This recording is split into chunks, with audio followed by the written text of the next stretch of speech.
কলকাতা শহরের প্রাণকেন্দ্র ধর্মতলা রাইটার্স থেকে বামেদের ৩৪ বছরের জামানার শাসন চলেছে, তার সঙ্গে সরকার পরিচালনার কাজকর্মও চলেছে।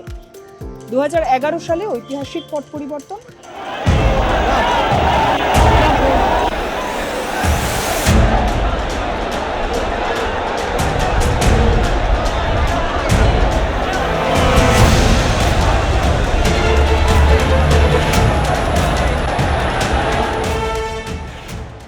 তার পরবর্তীতে তৃণমূল কংগ্রেসের জামানায় সরকার পরিচালনার দফতর বদল হয়ে হাওড়া শিবপুরের নবান্ন সেই ঠিকানা দখল করে।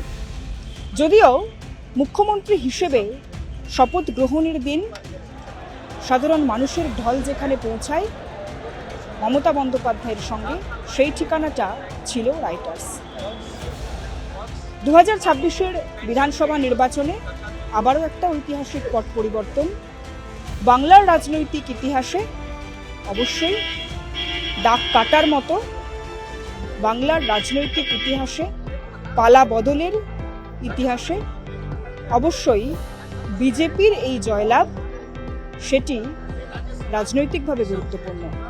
আর এর মাঝেই গুঞ্জন উঠছে বিজেপি তার সরকার পরিচালনার দফতরকে ফের নবান্ন থেকে সরিয়ে রাইটার্সে আনতে পারেন।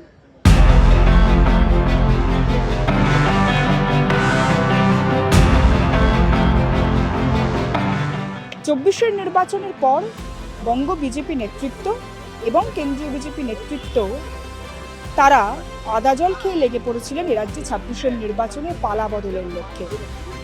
প্রধানমন্ত্রী নরেন্দ্র মোদী থেকে স্বরাষ্ট্রমন্ত্রী অমিত শাহ কিংবা এ রাজ্যের শ্রমিক সুকান্ত শুভেন্দু দিলীপ, রাজ্য নেতৃত্ব, কর্মী সমর্থক, তারা প্রত্যেকেই পাল্টানো দরকার বিজেপির সরকারের ডাকে গোটা রাজ্য জুড়ে প্রচার চালিয়েছেন, নির্বাচনী কার্যকলাপ করেছেন। पूरे बंगाल में एक ही उद्घोष गूंज रहा है, एक ही नारा गूंज रहा है, पाल्टानो दरकार, पाल्टानो दरकार। 200-র বেশি আসনে জয়লাভের পর বিজেপি কর্মী সমর্থকরা যেমন উচ্ছ্বসিত, সেই উচ্ছ্বাস, সেই বাঁধভাঙা উচ্ছ্বাসের ঢেউ আগামী দিনে পৌঁছতে পারে রাইটার্সের সামনে, এমনটাই অন্তত গুঞ্জন, এমনটাই অন্তত খবর বিজেপি সূত্র মারফত। আমরা জানি ইতিমধ্যেই তৃণমূল কংগ্রেস সরকার থাকাকালীনই রাইটার্সের পুনর্গঠন বা রেনোভেট করার যে কাজ, সেই কাজ শুরু হয়েছে।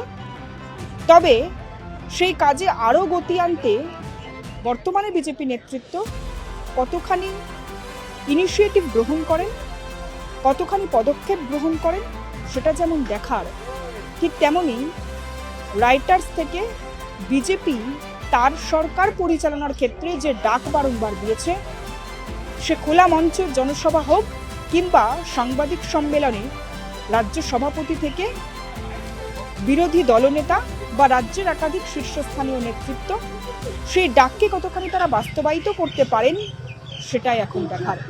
ক্যামেরায় দীপঙ্করের সঙ্গে সুস্মিতা, নিউজ 18 বাংলা, কলকাতা।